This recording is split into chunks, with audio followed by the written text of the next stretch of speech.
Hey, good morning. Yep. Jesus is Lord. Yep. The word works. Mark chapter 4.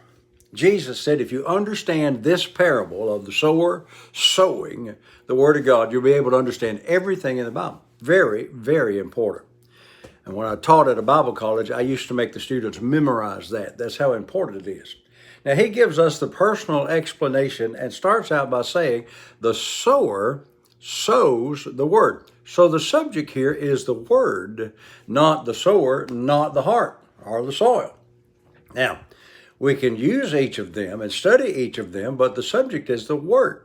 And then he tells us there to protect our heart with all diligence, for out of it, our heart, flow the issues of life. So everything that's going to happen to you in life comes out of your heart, which is going to be controlled by what you put in it. Now, I told you this yesterday, but I want to tell you again, there's only three ways of getting something in your heart. The ear gate, what you hear. Faith comes by hearing by the word of God, by what you see, what you consider and look at, which we're not supposed to be considering everything and looking at everything. We're supposed to be considering what does the word say. And the third way is what you say out your mouth. What you say is what you believe. And somebody says, oh, I don't believe that, but let me tell you what I believe. Well, what you believe is what you believe. Now, let's go back to the sower. I am the sower. My heart is my soil that I sow whatever I want in there. And I've got to guard my heart with all diligence. Now let me read the different types of soil here. The sower soweth the word.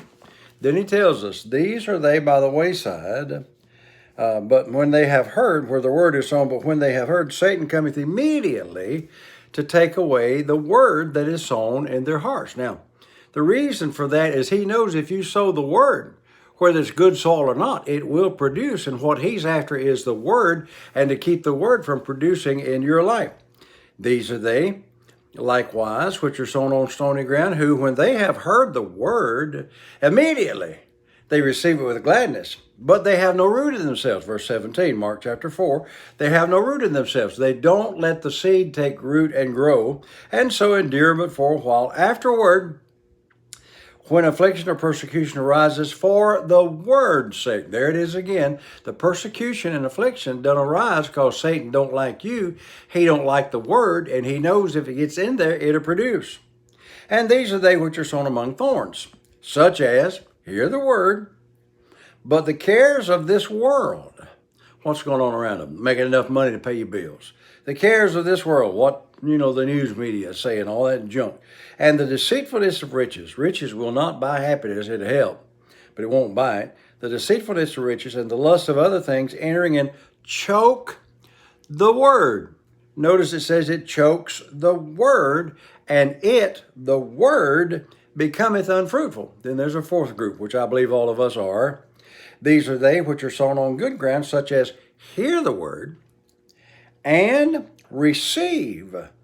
They hear the word and receive the word. In one of the other books it says with patience, endurance, and bring forth fruit, some 30-fold, some 60, and some 100-fold. I can produce 100-fold, and that's not the maximum. Now, I want to talk about this section here a little bit today. Jesus went on to say, guard your heart with all diligence, because out of your heart flow the issues of life.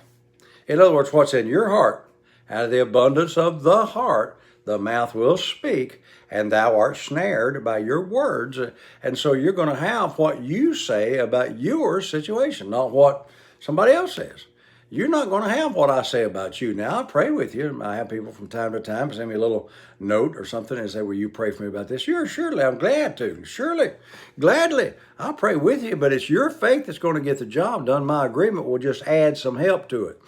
So Jesus said this, guard your heart with all diligence, for out of it flow the issues of life. Now, yesterday, day before yesterday now, I went to have dinner at one of our favorite little dinner places here in town. It's called the Pale City Steakhouse. Been here for, I think, over 50 years.